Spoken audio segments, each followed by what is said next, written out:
हात इकडे तिकडे गेला तर कागद उडताय, परंतु ही एकूणच आपल्या सगळ्या जगण्यातली ही एक अस्वस्थता आहे. विद्रोहाचा एक मोठा वारसा असलेल्या प्रज्ञाताई या ठिकाणी उपस्थित आहेत आणि त्यांच्या या कविता संग्रहावर या ठिकाणी चर्चा होते आहे. खरं तर त्यांच्याविषयी आता युगिनी सातारकर मॅडम यांनी एक अत्यंत गंभीर टिपण आपल्या समोर मांडलेलं आहे. जागो हे बोलतील आणि दादा मोरे यांनी मांडलेलं आहे. मी हे एक मोठं एक टिपण लिहिलेलं आहे, पण मला वाटतं की ते टिपण वाचण्यापेक्षा, कारण सलगतेनं मी वाचत गेलो तर ते काही मुद्द्यांची पुनरावृत्ती होऊ शकेल आणि म्हणून एक मोकळेपणानं या संदर्भात काही एक मांडण्याचा मी प्रयत्न करतो. प्रज्ञादया पवार यांची ओळख मराठीतील एक महत्वाच्या कवी अशी आहे. साहित्याचे अन्य प्रकारही त्यांनी अत्यंत गंभीरपणे हाताळलेले असले तरी, म्हणजे त्यांनी कथा लिहिलेली आहे, त्यांनी नाटक लिहिलेलं आहे, त्यांनी समीक्षाही लिहिलेली आहे, त्यांची भाषणही अत्यंत गंभीर आहे. विशेषतः नामदेव ढसाळे यांच्या कवितेचं त्यांनी केलेलं संपादन असेल किंवा धादांत खैरबाजी सारखं नाटक असेल किंवा अफवा खरी ठरावी म्हणून यासारखं कथासंग्रह असेल, तर या सगळ्या त्यांच्या संहितांची मराठी साहित्यामध्ये अत्यंत गंभीरपणे नोंद झालेली आहे.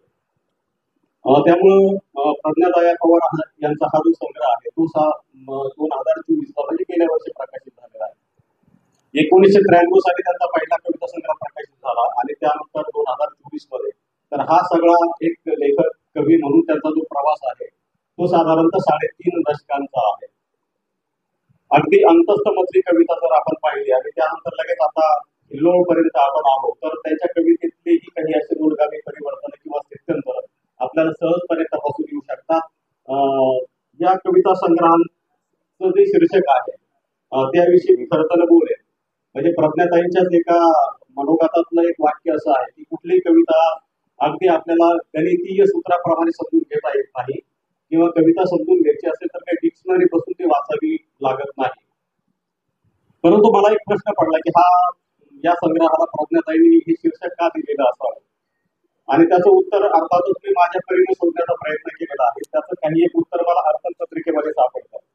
ही अर्पण पत्रिका आहे तुळशी पराव आणि सतीश काळशेकर या मराठीतल्या 2 महत्वाच्या कवींना त्यांनी हा संग्रह अर्पण केलेला आहे. आपल्याला माहिती आहे की तुळशी पराव आणि काळशेकर हे लघु अनियतकालिकांच्या चळवळीतले फार महत्वाचे कवी होते.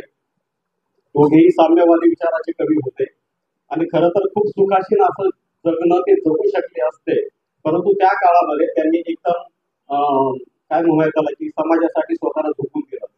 की मुंबईवरून तुळशी हे शहादाने केले, श्रमिक संघटनेमध्ये सक्रिय झाले, काळशेकरांनी बँकेमध्ये नोकरी केली वगैरे. आता याचा काय संबंध आहे, तर याचा संबंध माझ्यापुरता असा आहे, कदाचित माझं आकलन बरोबर चूक मला माहिती नाही. तुळशी परावांच्या संग्रहाचं नाव सुद्धा हिल्लोळ आहे, जो त्यांचा 1973 साली हा कविता संग्रह प्रकाशित झालेला आहे. वाचा प्रकाशनानं हा संग्रह प्रकाशित केलेला आहे अशोक शहाण्यांनी, आणि नंतर त्याची दुसरी आवृत्ती मला वाटतं साक्षातले रमेश राऊतांनी 2013 साली प्रकाशित केलेली आहे. तर एखाद्या कविता संग्रहाच्या अर्पण पत्रिकेतनं काही एक सूचन आपल्याला होतं. काळशेकरांच्या सोबत त्यांनी नामदेव ढसाळ्यांच्या कवितेचं केलेलं हे संपादन सुद्धा मला महत्वाचं वाटतं. याचा अर्थ असा आहे की प्रज्ञादया पवार यांनी आपल्या पूर्वजांविषयी, म्हणजे मी या दोघांनाही केवळ त्यांनी कृतज्ञता व्यक्त केलेली आहे असं नव्हे, तर त्यांचं स्मरण सुद्धा, अत्यंत कृतज्ञतापूर्वक स्मरण सुद्धा त्यांनी या ठिकाणी केलेलं आहे असं आपल्याला लक्षात येऊ शकेल. आणखी एका गोष्टीचा मला उल्लेख करायचा आहे की प्रज्ञादया पवार यांची या संग्रहातील कविता समजून घेताना वाचक म्हणून आपला खूप कस लागतो. म्हणजे पहिल्या वाचनामध्ये ही कविता तुम्हाला कळेलच याची काही खात्री देता येत नाही. म्हणजे मी बऱ्यापैकी कविता वाचत असतो तरी ही दमछाक माझी झालेली आहे आणि ही या ठिकाणी सांगायला काय हरकत नाही. पण याचा अर्थ असा नाही की ही कविता दुर्बोध वगैरे आहे. ही कविता अजिबातच दुर्बोध नाही, परंतु या कवितेचं जर आपण पुनर्वाचन केलं किंवा थोडासा वाचक म्हणून आपण या संहितेशी जर संघर्ष केला तर आपल्याला या कवितेच्या अंतर्मुळाशी जाता येतं किंवा तळाच्या आशयाचा काही अर्थबोध होण्याची शक्यता निर्माण होते. याचं कारण असं आहे की प्रज्ञादया पवार ह्या अशा कवयित्री आहेत की ज्यांच्या विचाराच्या मागे काही एक तात्विक अधिष्ठान आहे. एका विचाराचं किंवा तत्वविहो त्यांच्या एकूण निर्मितीच्या मागे आहे. आणि त्यामुळं जेव्हा एखादी कवयित्री एखादी आयडियालॉजी स्वीकारते किंवा त्या आयडियालॉजीला घेऊन काही मांडण्याचा प्रयत्न करते, त्यावेळी त्या कवयित्रीच्या कवितांच्या अर्थांचे पदर खूप वेगवेगळे असतात. ते पहिल्याच वाचनामध्ये आपल्याला ते कळतील असं नाही. आणि म्हणून या संग्रहातली पहिली कविता ही अदृश्य कॅनव्हास पासून तर मृत्यू या शेवटच्या कवितेपर्यंत म्हणजे भुकेच्या आदिम गरजेपासून ते मृत्यूच्या वैश्विक शेवटापर्यंत हा जो एकांतर कवितांचा एक पट आहे तो फार वेगळ्या पद्धतीनं पुढे जाताना आपल्याला दिसतो. माणसाच्या मानसिक स्थितीगतीच्या व्यापक पटाला ही कविता अधोरेखित करते आणि आत्मजाणीच्या पलीकडे जाऊन भीतीच्या अमूर्त अस्तित्वाला ही कविता अंकित करते. मनोगतामध्ये प्रज्ञाताईंनी जो काही उल्लेख केला की आजचं समकालीन आपलं जे वास्तव आहे त्याचाही काही आदमास यामध्ये आपल्याला घेता येऊ शकेल. त्याचं कारण असं की आजच्या काळामध्ये आपल्या सर्वांचं जगण्यातली एक निकोपता हरवलेली आपल्याला दिसेल. विशेषतः आजच्या काळामध्ये ही गोष्ट फार आपल्याला मिळून आहे की एक अमर्याद अशी सेन्सॉरशिप आपल्याला लग्न आहे. वेगवेगळ्या पद्धतीचे निर्बंध आपल्यावर आहेत आणि त्यांनी म्हटल्याप्रमाणे जिव्हा छाटल्या जाण्याचा हा काळ आहे. तर ही कविता जी आहे प्रज्ञाताई पवार यांची ही कविता ही अत्यंत सूचकपणे अत्यंत प्रतिकात्मकपणे लोकशाहीतील या अराजकाचा कोलाहलाचा किंवा नकारात्मक घटनांचा या ठिकाणी उल्लेख करताना आपल्याला दिसते. या काळातील अनेक अंतर्ध्वनींना ती प्रतिबिंबित करते आणि जी काही एक असंवेदनशीलता नीतिभ्रष्ट व्यवस्थेतली जी काही असंवेदनशीलता आहे अनैतिकता आहे भाषा धर्म आणि प्रदेशातले जे काही सूक्ष्म संघर्ष आहे तो या कवितेच्या केंद्रस्थानी त्यांनी आणलेला आहे.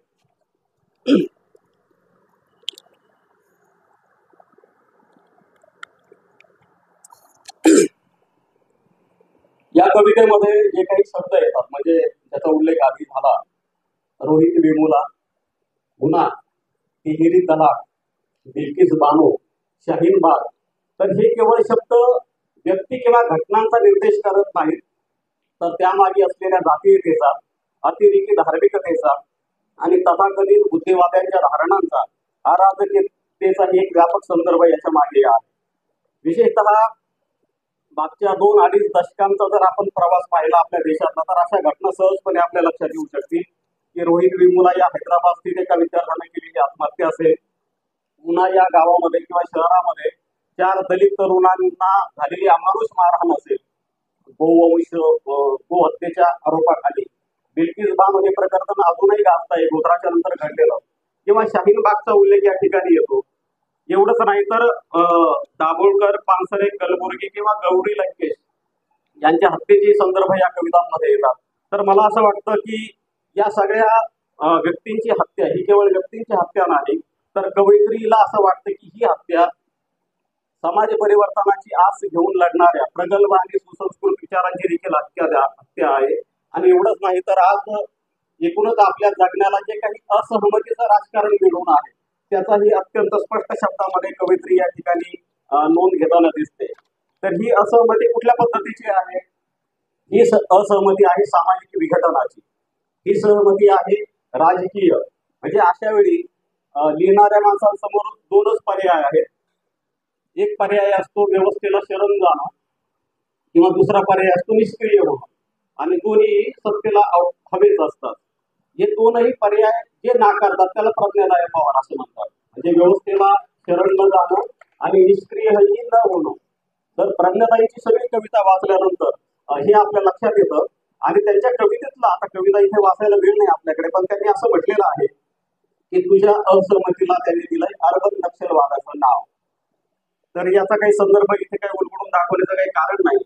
परंतु मला असं वाटतं की हुकुमशाही प्रबळ झाली की निकोप वैचारिक प्रतिवादाचं क्षेत्र जे आहे ते आपोआपच संपुष्टात येतं. हा इतिहास आहे आणि आजच्या काळामध्ये तर वेगवेगळे निर्बंध आपल्याला लादले जात आहेत. प्रज्ञा पवार यांच्या कवितेचं एक महत्वाचं वैशिष्ट्य असं की ही कविता सत्याचा आणि स्वाभिमानाचा एक ठाम उच्चार करते आणि डहाकेंनी असं म्हटलेलं आहे, डहाके सरांनी मध्ये की अशा पद्धतीने उच्चार करणं ही खूप जोखमीची गोष्ट आजच्या काळामध्ये झालेली आहे. त्याचं कारण असं की व्यवस्था नेहमी विचार करणाऱ्या माणसावर एक नकारात्मक प्रभाव टाकत असते पण तो नकारात्मक प्रभाव झुगारून देऊन या कविता लिहिल्या गेलेल्या आहेत. प्रज्ञाताईंच्या कवितांमधला एका ओळीचा मी उल्लेख करतो म्हणजे त्या कुणाशी वारसा सांगतात हे आपल्या सहज लक्षात येऊ शकेल. मी नाही सोडणार धीर, भिजणार नाहीत माझी स्वप्न कधी, पुन्हा पुन्हा उतरेन मी कधी अक्कम्मा देवीच्या 10 नग्न शरीरातून, कधी गौरी लंकेशच्या तीक्ष्ण धारदार देखणे. अक्कामादेवी ही 12व्या शतकातली संत होती आपल्याला माहिती आहे, आणि त्या काळामध्ये त्यांनी एक बंडखोरी केली होती. विद्रोही संत म्हणजे त्यांच्याकडे पाहिलं जातं. किंवा गौरी लंकेश यांच्याबद्दल मी आता बोलत नाही, आपल्याला माहिती आहे. तर मला हे वाटतं की कुठल्याही कवीला आपले वैचारिक पूर्वज कोण आहेत हे ठाऊक असलं पाहिजे. या कवयित्रीला अक्कामादेवी प्रिय वाटते, या कवयित्रीला गौरी लंकेश प्रिय वाटते, ही अत्यंत महत्वाची गोष्ट आहे. आणि शाहीनबागचा उल्लेख मगाशी झाला. मी मुद्दाम काही सामाजिक घटनांचा त्या ठिकाणी निर्देश करतो. शाहीनबाग म्हटल्यानंतर आपल्या लक्षात येऊ शकेल की कोरोनाच्या दरम्यान हे देशातलं एक फार मोठं आंदोलन घडलेलं होतं. देशाच्या इतिहासातलं जे 3.5 महिने दिल्लीमध्ये चाललं आणि ज्यामध्ये देशभरातल्या महिला सहभागी झालेल्या होत्या. आणि हे अहिंसक आंदोलन होतं. त्यामुळे कवयित्रीचं जे सांगणं आहे ना, की त्यांनी असं म्हटलेलं आहे की शब्दानेच लिहिता येतं हा भ्रम आहे तुझा, तुला शाहीनबाग ठाऊक नाही. म्हणजे जर समजा मी लिहू शकत नसेल तर मी अहिंसक आंदोलन करू शकते, आणि त्या आंदोलनाची ताकद ही आहे की सरकारला तो अध्यादेश रद्द करण्याला भाग पाडलं जाऊ शकतं. त्यामुळं कलावंताची अभिव्यक्ती ही लेखनातून होईलच, किंवा नसेल तर अशा कृतीतून सुद्धा ती होऊ शकते. हे या ठिकाणी प्रज्ञा पवार यांनी कवितेमधनं नोंदवलेलं आहे. त्यामुळे आंदोलन हा सुद्धा एक अहिंसक किंवा एक कृतीशील मार्ग असतो, असं त्यांना म्हणता येत्या. आणि शाहीनबाग ही जी काही लोकशोभाची एक देशव्यापी चळवळ होती, तिचा निर्देश या संग्रहामध्ये जागोजागी येतो. मी जरा धावता आढावा घेतो. सगळ्याच गोष्टी मला आता इथे बोलता येणार नाही, वेळ 15 मिनिटांचा आहे म्हणून. या संग्रहामध्ये भूक, भाकरी आणि भावनिक मानसिक विघटनाच्या किंवा परात्मतेच्या अनेक गोष्टी येतात. एवढंच नाही तर ग्लॅमर दुनियेतल्या तारकांच्या अकाली निधनाचं शल्य ही कवयित्रीच्या मनामध्ये आहे. या संग्रहामध्ये जर आपल्यापैकी काहींनी वाचला असेल हा संग्रह, तर आपल्याला अखेर भ्रम असेच फिरत असतात ही कविता आठवत असते, की ज्यामध्ये प्रज्ञाताईंनी मधुबाला, मीना कुमारी, स्मिता पाटील आणि श्रीदेवी यांचे उल्लेख केलेले आहे. आता या चौघींची ही नावं जर आपण वाचली, ऐकली, तर आपल्या लक्षात येऊ शकेल की या चौघींनी आपल्या अफाट सौंदर्यानं, आपल्या अभिनयानं भारतीयांना खूप आनंद दिलेला आहे. की आजही आपण मीना कुमारी, मधुबाला किंवा स्मिता पाटील यांची फॅन आहोत. परंतु कवयित्री या गोष्टीचा जरा वेगळ्या पद्धतीने विचार करते आहे की त्यांचं अकाली जाणं हे कवयित्रीच्या मनाला लागलेलं आहे. आणि आपण सतत म्हणजे आपल्याकडे नग्नतेचं विक्री मूल्यच लक्षात घेतलं जातं, किंवा स्त्रियांकडे ब्रँड म्हणून पाहिलं जातं. त्याही पलीकडे त्यांचं एक मन असतं, त्याकडे कवयित्री लक्ष वेधून घेतात. आणि त्या केवळ या चौकीच्या मरणाची शोकात्मक गोष्ट आपल्या कवितेमधनं सांगत नाही, तर अत्यंत विशुद्ध भावनेने निखळ निरागस भावबंधाचा समकाळाच्या पार्श्वभूमीवर त्या या चौकीच्या अंतर्मनाचा शोध घेण्याचा प्रयत्न करतात.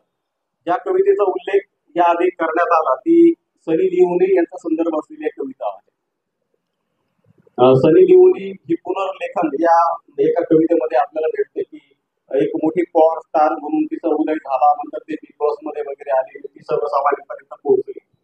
परंतु एक लक्षात घ्या की तिचं पॉवर स्टार असणं किंवा काय ते असेल ते व्यवसायाच्या पलीकडे सुद्धा तिला एक मन आहे, आणि ते मन आपण समजून घेऊ शकलेलो नाही. म्हणजे तिच्या मनापेक्षा तिच्या शरीराला अधिक स्वीकृती देणारा समाज, त्याची मानसिकता या ठिकाणी प्रज्ञा पवार यांनी या ठिकाणी नोंदवलेली आहे. दुसरी गोष्ट, एक फार सुंदर कविता या संग्रहामध्ये आहे की भीमाचं नाव जाऊ दे जगभर. म्हणजे मी सुरुवातीला जे म्हटलं ना की प्रज्ञाताई, माफ करा,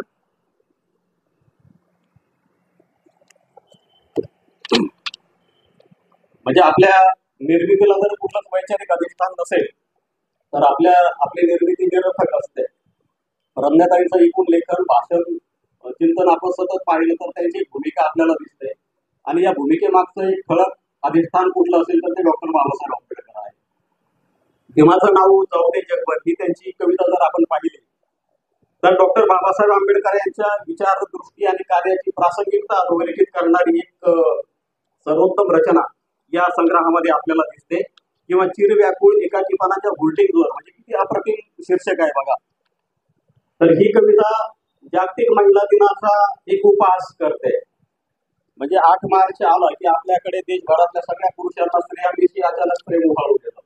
मग खूप कविता लिहिल्या जातात त्यांच्याविषयी, बायकांचे मुलींचे फोटो टाकले जातात आणि जागतिक महिला दिनाच्या शुभेच्छा दिल्या जातात. आणि 9 मार्चला पुन्हा मग आपण आपल्या जुन्या भारतामध्ये येतो आपण सगळे. तर 8 मार्च हा जागतिक महिला दिवस हा पुरुषांच्या दृष्टीने एक इव्हेंट झालेला आहे. त्या इव्हेंटचा उपहास काहीसा प्रज्ञा पवार या ठिकाणी करतात आणि त्यांनी एक फार सुंदर रेफरन्स ऍक्टिव्हिटीमध्ये दिलेला आहे. जगप्रसिद्ध चित्रकार लिओनार्दो दा विंची याचं चित्र आहे मोनालिसाचं, आणि त्या मोनालिसावर एक ओळ कवित्रीने लिहिलेली आहे. ती ओळ मी वाचतो. सोपंच असतं हे, एकतर मोनालिसात रूपांतर करणं, नाहीतर बाजारपेठेच्या मुक्त वाऱ्यावर पाशवी रक्ताने भिजलेली आमची अंतर्वस्त्र निर्ममपणे सुकायला टाकणं. मला वाटतं की अशा ओळींचा काही अर्थ समजावून सांगावा याची अजिबात गरज वाटत नाही. 8 मार्चला आपण स्त्रीच्या अनेक रूपांचा आदर किंवा गौरव करणारे आणि नंतर मग सतत नित्य नूतन अशा घटना घडत जातात की बलात्कार, निर्भया वगैरे या सगळ्या गोष्टी. तर याकडे ही कविता लक्ष वेधून घेते आहे. आणखी मी खूप स्किप करतोय अनेक गोष्टी. एक फार महत्वाची कविता या संग्रहामध्ये आहे. या कवितेचं नाव आहे खरवडून पाहिण म्हणते. नवरात्रामध्ये आपण देवींना बसवतो किंवा देवीचा जागर वगैरे करतो, पण कवयित्री काय करते की या देवीशी संवाद साधते. म्हणजे ज्या देवीला 4 हात आहेत, जिच्या डोळ्यामध्ये अत्यंत काय म्हणतात की क्रोध आहे, आणि मग ही देवी म्हणजे आपल्याकडे काय असतं की अशा गोष्टी का घडतात, आजूबाजूच्या प्रखर वास्तवाकडे डोळे झाक करून उपासनेच्या भ्रामक कथेत अडकलेल्या माणसांना समकालीन अन्याय अत्याचाराशी काही घेणं नसतं. आणि अशा वेळी कवयित्री या देवीलाच प्रश्न विचारते की दृष्टांचे निर्धारण करणारे तुझे 4 मायावी हात, आणि मग स्त्रियांवर अत्याचार होत असताना तू कुठे असतेस वगैरे. तर एक लक्षात घ्या की देवी हे स्त्रीचं एक आदिरूप आहे. या आदिरूपाशी कवयित्रीनं जो संवाद केलेला आहे तो फार महत्वाचा आहे. म्हणजे आपल्याकडे समाज काय करत असतो, तर समाज हा नेहमी स्त्रियांच्या स्वयंभू जगण्याचं दार बंद करत असतो. सांस्कृतिक आदर्शाच्या आडून शोषणाचं हत्यार चालवलं जातं. या वास्तवाची प्रखर जाणीव या कवितेमध्ये कवयित्री करून देते. आणखी एक मुद्दा असा की आधुनिक जगण्यातल्या स्मरणरंजनाचा सुद्धा तीव्र उपहास आम्ही वगैरे या कवितेचा कवयित्री करते. म्हणजे आपलं जगणं हे आज पूर्णपणे आधुनिक झालेलं आहे, डिजिटल झालेलं आहे. अति वैयक्तिक गोष्टींपासून तर सामाजिक गोष्टींपर्यंत सगळ्यांना शेअर करण्याची घाई लागते आहे. मगाशी प्रदीपनं जे भाषणामध्ये म्हटलं ना दुःखाचा संदर्भ देऊन, तर त्याच्या पुढे मी म्हणून की आता आपल्याला सगळ्यांना असं दुःखाचं रोमॅन्टिकीकरण करायची सवय लागलेली आहे. वाईट गोष्ट घडली तरी ती तात्काळ फेसबुकवर अपलोड करणं, तर ही फार भयंकर गोष्ट आहे.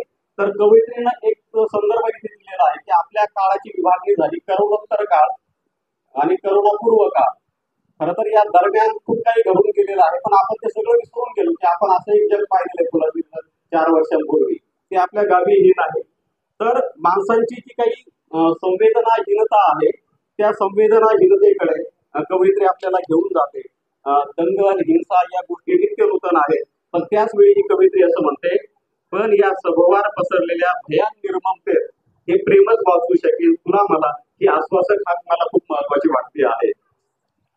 शेवटचे 1-2 मुद्दे मी मांडतो फक्त. या संहितेमध्ये काही संदर्भ येतात, म्हणजे रंग वारंवार येतो, पेंटिंग किंवा कॅनव्हास असे काही. म्हणजे पहिल्या कवितेचं शीर्षकच कॅनव्हास असं आहे. किंवा लिओनार्दो, जमील नक्श, पिकासो अशा जगप्रसिद्ध चित्रकारांचे संदर्भ येतात. मगाशी मी म्हटलं ना की कुठलीही कविता गणितीय सूत्रानं समजून घेता येत नाही किंवा डिक्शनरी घेऊन आपल्याला ती समजून घ्यायची नसते. पण खरंच कधी कधी आपलं हे आकलन थिटं पडतं आणि मग हा जमील लक्ष कोण कुशलितरी, आणि मग मला बघावं लागतं की जमील लक्ष हा एक पाकिस्तानी चित्रकार होता आणि ज्याच्या चित्रामध्ये कबूतर, स्त्रिया आणि असे अनेक संदर्भ येतात. आणि मग तो जमील लक्ष किंवा पाब्लो पिकासो कवयित्रीला का जवळचा वाटतो, तर अशा काही गोष्टींचा अन्वयार्थ आपल्याला लावता येऊ शकतो. आपल्याला माहिती असेल की ज्यावेळी युद्ध झालं त्यावेळी कर्णिका नावाची फार सुंदर कविता यामध्ये आहे.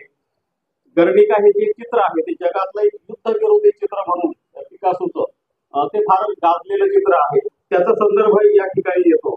म्हणजे भय चकित करणारं वास्तव आपल्याला मिळून आहे. कवयित्री असं म्हणते आहे की वंश, राष्ट्र, धर्म आणि जातीच्या संज्ञा दुर्दैवानं आपल्याला बदलता येत नाहीत अजूनही. आपण त्याच्या बाहेर पडायला तयार नाही आहोत. आणि कवयित्रीचा शब्द सांगायचं झालं तर भयंकर असा जबडा उभाय आ वासू अशी त्यांचीच ओळ या ठिकाणी मी उद्धृत करतो. त्यांनी असं म्हटलेलं आहे की भय आहे इथे या आत्मजाणीवेचाच एक वेगळा विस्तार त्यांनी असा केलेला आहे. मला लिहायचा आहे आत्महत्येचा एक निर्मम अनुभव, इथपर्यंत हा आत्मविस्तार येतो. काही संदर्भ तुलसी परबाविषयीची कविता या संग्रहामध्ये आहे, ज्यांना हा अर्पण केलेला आहे. निमित्त विमित्त अशी कविता आहे. किंवा मराठीतले एक महत्वाचे कवी नरेश पाटील, विशेषतः रोमॅन्टिक स्वरूपाची कविता लिहिणारे कवी असले तरी ते माणूस म्हणून कवित्रीला अधिक प्रिय वाटतात. त्यांच्याविषयी सुद्धा या संग्रहात कविता आहे. याशिवाय आई, मुलगी, मैत्रीण असे काही वाचकाला ज्ञात नसणारे संदर्भ या ठिकाणी येतात. परंतु एका संदर्भाचा मी उल्लेख करेन. म्हणजे आपल्याला एक माहिती आहे की दुबळ्या जागतिक माणसांना पराभूत करणं कोणत्याही व्यवस्थेला काही अवघड नसतं. म्हणजे भौतिक विकासाच्या किंवा त्या प्रारूपाच्या आड येणाऱ्या माणसाला सहज उद्ध्वस्त करता येतं. आणि आता देशामध्ये बुलडोझर नावाची प्रतिमा सेट होते आहे. बुलडोझर हे यंत्र दमनाचं, दहशतीचं प्रतीक म्हणून उभं राहतं. त्याचा उल्लेख या कवितेमध्ये आहे. डहाक्यांचा एक संग्रह आहे ज्याचं नाव आहे वाचाभंग, म्हणजे तुमची बोलती बंद होणं. त्याच वाचाभंग या शब्दाचाही इथे विचार करता येईल. पण त्याही पलीकडे जाऊन मला एक फार महत्वाचं म्हणजे ही कवयित्री एक वर्णमाला नाकारते. ही वर्णमाला कोणती आहे? ही वर्णमाला आहे ज जातीचा, व वर्गाचा, ल लिंग भेदाचा वगैरे वगैरे. तर ही जी घुसमट आहे ना, ही वर्णमाला आपण नाकारली पाहिजे असं त्यांनी म्हटलेलं आहे. आणि धर्माच्या नावाखाली जो काही एक धार्मिक उन्माद चाललेला आहे तो फार भयंकर असतो. मानवी मूल्यांची होळी करणारं वर्तमान कधीही घातकच असतं. कवयित्रीचा म्हणजे कवीकडे जी दूरदृष्टी असते ना, त्याचा फक्त उल्लेख करतो मी.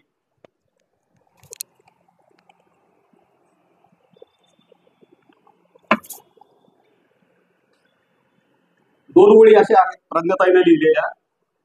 नाव विचारतात, थेट मारून टाकतात, चिडकंडी उठते प्राणाची.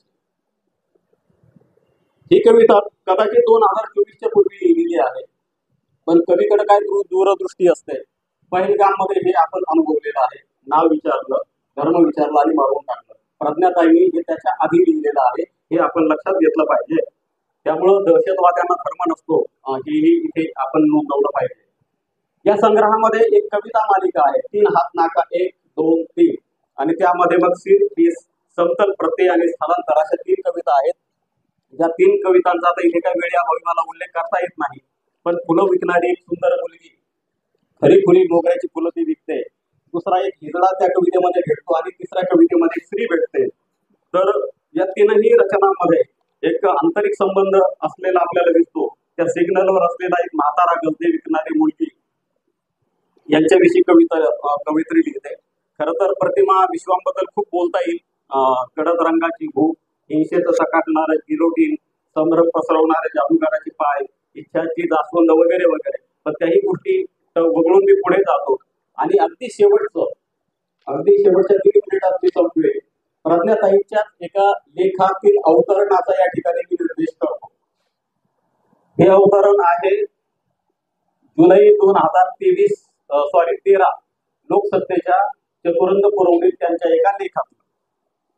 मी का लिहिते किंवा माझ्या लेख लिहिण्याविषयीची काही भूमिका आहे ती त्यांनी मांडलेली होती.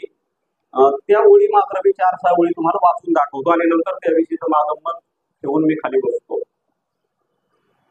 प्रज्ञाताईंना असं लिहिलेलं आहे, स्त्री हे विषम व्यवस्थेचे एक प्रतिरूप म्हणून माझ्या कवितेत येतात. ते अँकरेज असतं असं म्हणता येईल.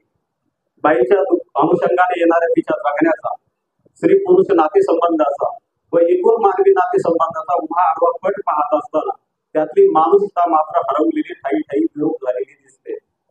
या विरूपतेमध्ये लिंगभेदजन्य विषमतेबरोबर जात वर्ग वास्तव, त्याचबरोबर जागतिकीकरणातून येणारं कंगालीकरण, बाजार शरणता, व्यक्तीशिवायची बाकीची सर्व मानवी एकक दुय्यम ठरवत जाणं या बाबी कळीची भूमिका बजावत असतात. या भूमिकांचा शोध घेणं, अर्थ निर्णय करणं आणि त्याच्या विरोधात हस्तक्षेप करणं हे कवितेचं काम आहे असं मी मानते. मला वाटतं की प्रज्ञा पवार यांची भूमिका समजून घ्यायची असेल तर या अवतरणापेक्षा आणखी काही वेगळं वाचण्याची गरज नाही, की आपण का लिहितो याची जाणीव जर आपल्याला नसेल तर आपल्या निर्मितीला काही अर्थ नसतो. हे त्यांचं मनोगत साधारणतः 12-13 वर्षांपूर्वीचं आहे. मागच्या दशकामध्ये जगभरामध्ये प्रचंड अशी भौतिक मानसिक स्थित्यंतरच घडलेली आहे. जगण्या वागण्याचं किंवा साहित्य कलेचं सुद्धा क्षेत्र बदललेलं आहे. प्रतिगामी विचारांचा प्रभाव दिवसेंदिवस वाढत चाललेला आहे. अशा वेळी चौकटबद्ध परंपरेचं उल्लंघन करून मूल्य व्यवस्थेची सार्वत्रिक चिकित्सा करणे जोखमीचेच असते, पण ही जोखीम त्यांनी घेतलेली आहे. व्यक्ती आणि समूहाच्या अस्तित्वाला धुसर करू पाहणाऱ्या नीती नियमांच्या सांस्कृतिक पापुद्र्याला धक्का देणारा हा कविता संग्रह म्हणूनच मला खूप महत्वाचा वाटतो. शेवटचं एक विधान मी आपल्या समोर ठेवतो की अभिधानांच्या सांस्कृतिक प्राबल्याला ठाम विरोध करणारा हा कविता संग्रह आहे. प्रज्ञाताई, तुमचं मनापासून अभिनंदन.